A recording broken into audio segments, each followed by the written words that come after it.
What's up, guys? This is Justin with IGN. I'm here with Marty. Hey, everybody. And we're taking a look at, I assume this game was Pivvot. I think it's Pivvot. You think they're French and it's Pivvot. Yeah, so.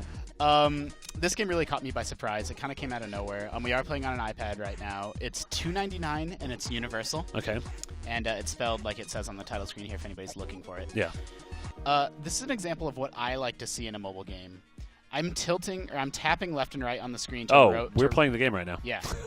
So you see that circle that's rotating? Yeah. You tap one side of the screen to rotate it one direction, and you tap the other side of the screen to rotate it the other direction. You got that super hexagon kind of controls. Woo! And then you're just trying to avoid the obstacles. You follow along this path, and this is Did you have to do any, are you just automatically collecting these little colorful, those things? Yeah, like those are just progress markers. Gotcha. All you're trying to do is avoid, okay. All this flashing stuff. Very much like super hexagon. Yeah. In a good way. But it definitely, it's not like it riffs any No. Like, it's very different mechanically. But sure. It's obvious, And then that's it. I died. That was really exciting. So, what I like about this is I went through the Voyage mode. Okay. And I thought this was the game. Yeah. But it's basically just a big, long tutorial that doesn't feel like a tutorial. Okay. Like, all those obstacles I'm avoiding in this endless mode, they're introduced one at a time. And it's like teaching you, like, okay, now you're learning, like, the pattern to avoid How to avoid, yeah, where to be for this thing, where to be for this thing. That was really embarrassing. Schnozberries. Yeah, so it's like they introduce ones where it's like, yeah, they just add one at a time, and then they make you go through a little gauntlet. Yeah, I know. I'm going to sound like a broken record continually bringing up Super Hexagon, but it does a thing that I really liked in that game where the level has this pulsating, rotating nature that is kind of meant to disorientate you, but it's tuned to the music in a way that once you've been playing for a while, and once you kind of start understanding the rhythm and grammar of the game, really makes sense and almost helps you get into it. Yep, for sure. Like, it's not a rhythm game, but that music can help you. Yeah. I've kind of hit that point in Super Hexagon where if I play it without the music, I'm actually worse, which is really weird.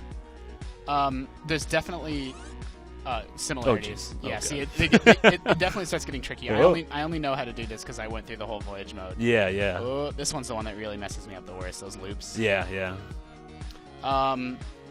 What I like about this is I feel like it's kind of the perfect mobile game. And I'm not saying this game's perfect, but like what I want to see from a mobile game is I want to see a game that... Like right now, that only took a minute. So if you were waiting for a bus and it's like the bus is coming in 2 minutes, you would have time to play this. Yeah, I want before your device is stolen at the bus stop, which will happen to you if you get too engrossed in Pivvot.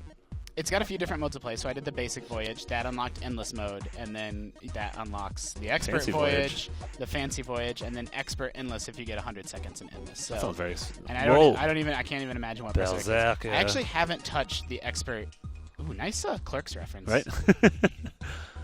Oh, wow. Okay. Oh, I got confused there. See, like, that was actually a very easy puzzle, or, like, an easy thing to avoid, but, like, you just need to figure out, like, where you need to be. Right? Honestly, I liked that you just called it a puzzle, which I think you did on accident, but it kind of makes sense to me. Like, you quickly get to these, like, small segments where it's like, oh, this is a puzzle in and of itself. Like, how do you solve this little interaction? And then you get that and you're on the next one. And so this is what the Voyage mode is like, by the way. Like, it makes you solve this one, or figure out how to avoid this one obstacle. I didn't count the number of times. I think it's 8 times. Yeah. And then they add a new one, and then they add a new one, until you sort of, like, after a while, these will be a joke. Yeah, like, that's nice kind of training wheels, or at least to teach you. Oh, that's something that Super Hexagon didn't really do. I mean, I guess if you play it on the easiest mode, you're able to slowly learn what the patterns are, but for sure. Yeah, this game seems really cool. How much is it? Pivvot is $2.99. This seems like a game I'm gonna buy. I just complained about a $2.99 game. But this one appeals to you more. Yeah. I like it too. I'm gonna give this a buy. Your snap judgment. Super buys. Super buy 64. Cool. Yeah. Everybody, we're always doing our best to show you the coolest, hottest things on the App Store. Yeah. So make sure you're keeping it locked to IGN.